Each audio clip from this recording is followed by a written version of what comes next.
Hello po, good afternoon po sa inyong lahat. Andito po kami ngayon sa may Malasiki, Pangasinan. Ito po ang update na ginagawa naming bahay kubo na 6x16 size, 2 separate bedroom po. Aircon bedroom type and yarrow roofing po. Triple walling and triple wall roofing. Yung sa mga windows po niya is sliding with screen. Plus yung sa main door po niya is a panel door or yung pure wood na Gemelina. Plus yung sa poste po niya is 8 piraso na 4x4 size na tabla po. Bali treated na rin po siya sa gamot para sa anti-anay at anti-bukbok. And ang gamit po naming barnis is Boys and Clear or natural.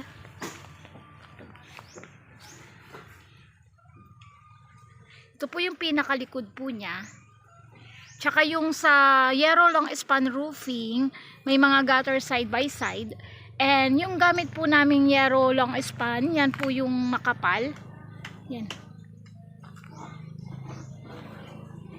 And sa ano po niya, sa loob po niya, sa may ilalim po ng flooring at sa bed, may plywood na rin po sa ilalim para hindi po sisingaw yung hangin ng aircon sa labas po.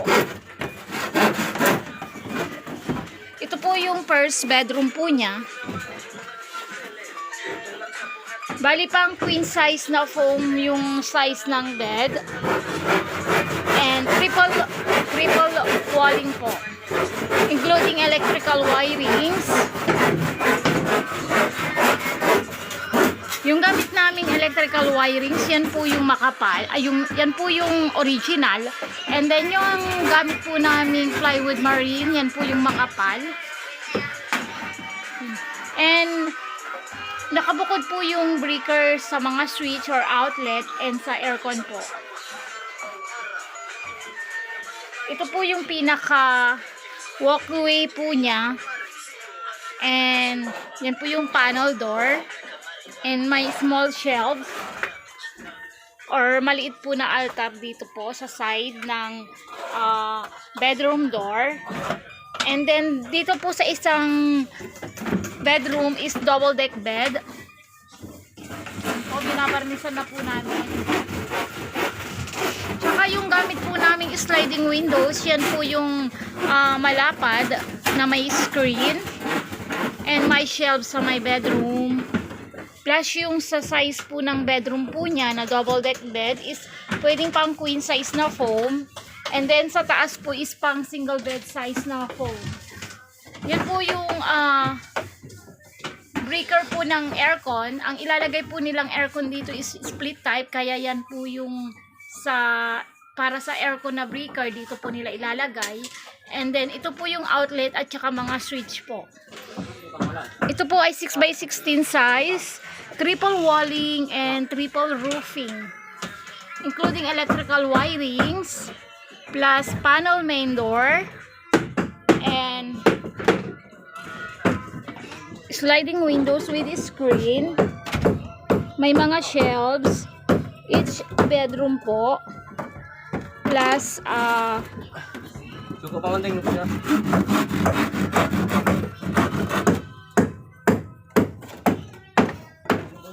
Yarrow long span roofing.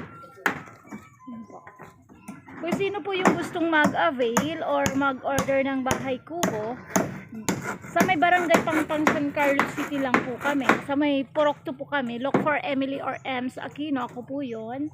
Direct message lang po kayo dyan sa may Facebook page ko po. Or welcome din po kayong bumisita sa pwesto po namin sa may Rojas Street, San Carlos City, Pangasinan. Sa may mismong bayan po ng San Carlos City. Beside Centrum Gasoline or malapit sa New Magic Mall. Look for Mrs. Pani Aquino, mother ko po. May mga naka-display po kami doon na bahay kubo. And sa bahay po, sa Barangay Pangpang, San Carlos City, Pangasinan, may mga ginagawa po kami doon na bahay kubo. Mostly po nipa roofing and yarrow long span na ordinary type. Pag aircon room type or modern bahay kubo, made to order po yun for 2 to 3 weeks. Yun po yung gawa naming bahay kubo dito po sa may Malasigi, Pangasinan. Build on site po ito for 7 days. Ito po ay 6x16 size, 2 separate bedroom, aircon type, Yarrowlong span roofing, triple walling and triple roofing, sliding windows plus including electrical wirings po.